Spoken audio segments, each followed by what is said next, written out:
bem-vindos novamente ao Undergrounds Voice ao vivo. Hoje tenho o prazer de receber aqui um grande vocalista, o Sven dos Aborted. Man, thank you so much for being here. It's a huge honor for me to meet you and to receive you here at Underground's Voice from Portugal. So welcome.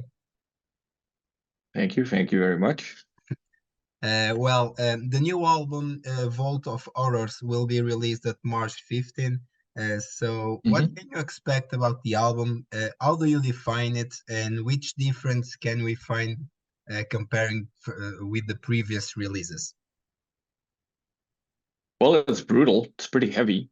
The differences with previous records, I would say it's a little bit there's some new in there, and there's also a lot of things that we haven't done in a while. So there's I'd say that kind of like brutal death metal element that we used to have on Engineering the Dead kind of made its way back in terms of some of the breakdowns, for example, some of the riffing. There's probably some of the most technical riffing that we've ever done on the record, but also some of the more catchy songs that we've ever done. Every song is about a different horror movie, and every song has a guest, so that's also new. It's true. At least something that we did for this album, so. And you guys released the first single, Dead Coat, last week, and it's a banger. I really love the song. Thank you. With each album, you continue to prove that you're one of the most consistent metal bands nowadays, in my opinion. Thank you very much. Always evolving within your own concept. So, is this your way of thinking?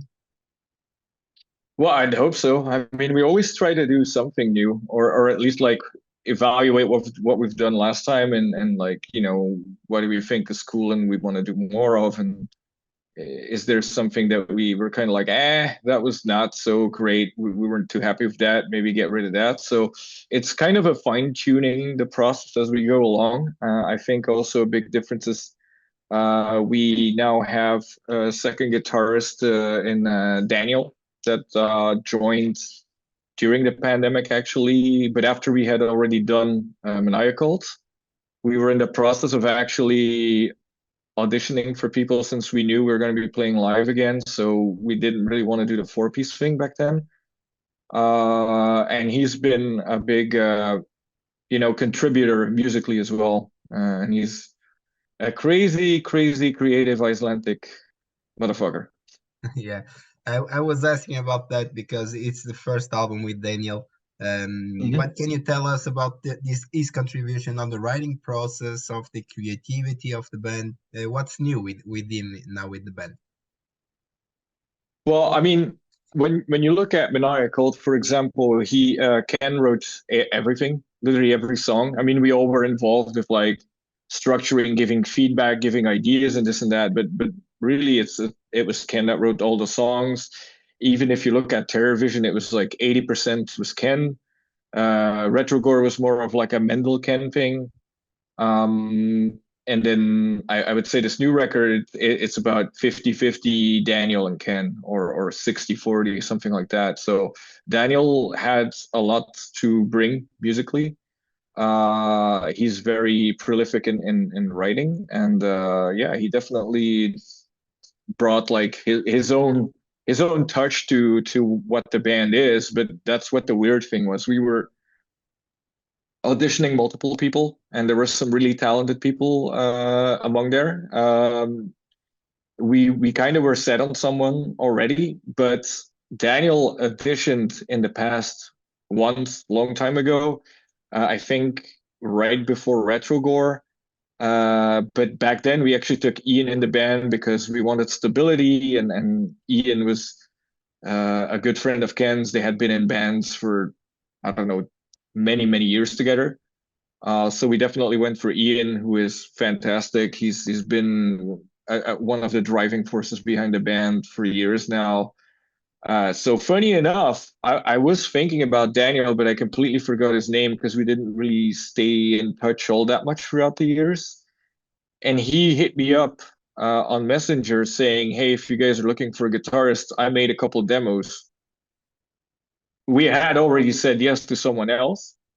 Yeah. But we heard the demos and they were so impressive. And the impressive thing about them was that they sounded like like Ken could have written them also. Like it was very close to the writing style that we've had over the last couple of records, but also had elements from the past. So it just seemed like such a perfect fit for the band that we were like, well, Hmm. check this guy out. This is really cool. And we had to let someone down, unfortunately, but ultimately Daniel has been a great choice and a great addition to the band, and he's been very active with writing for sure. Yeah. Like you said before, you have a lot of guests on this new album. The first one is Alex from Despised Icon. We can hear them. We can hear him at that cult. So, how did you have this idea of working with such a long list of guests?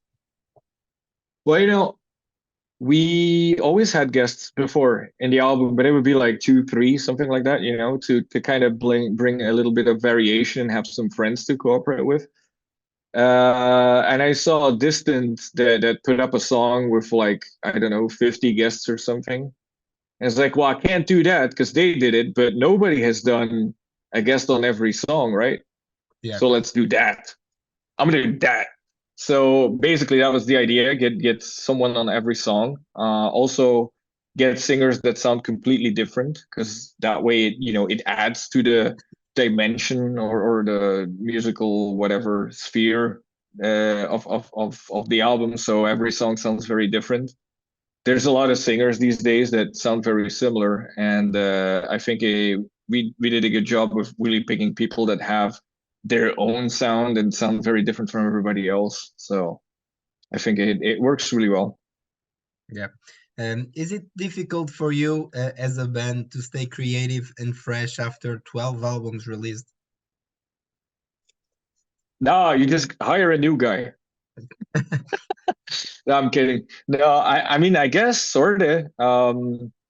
I think the danger that you have is overthinking it sometimes.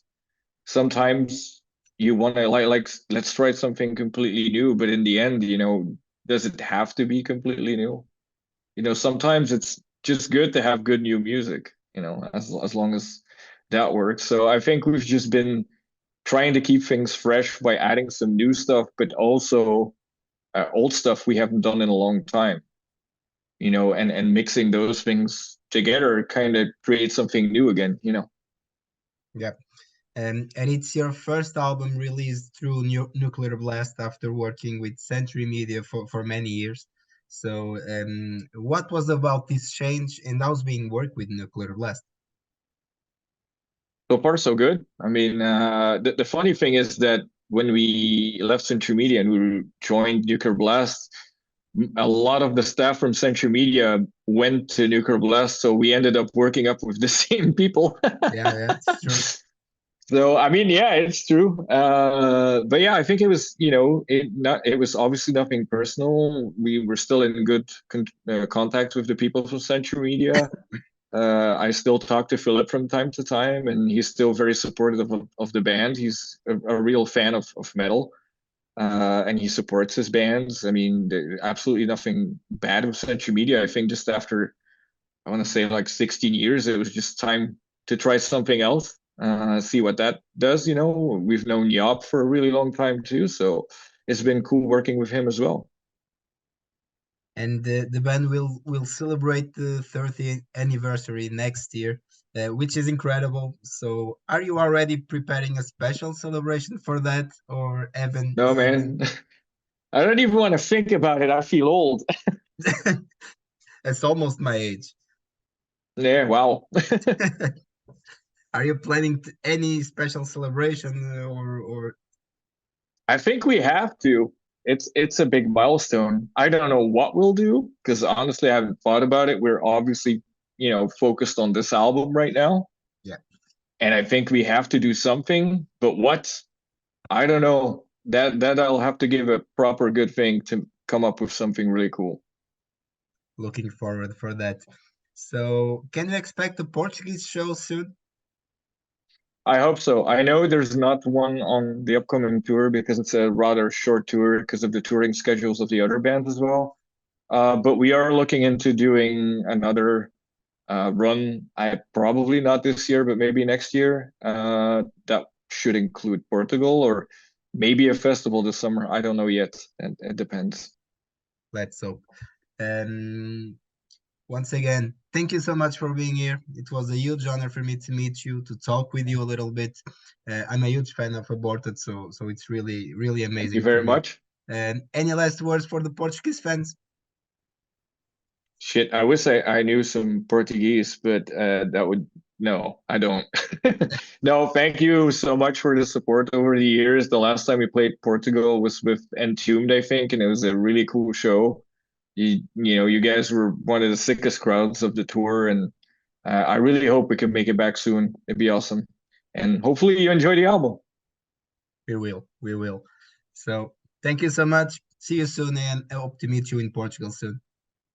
I hope so. Have a good one. Thank you. Bye.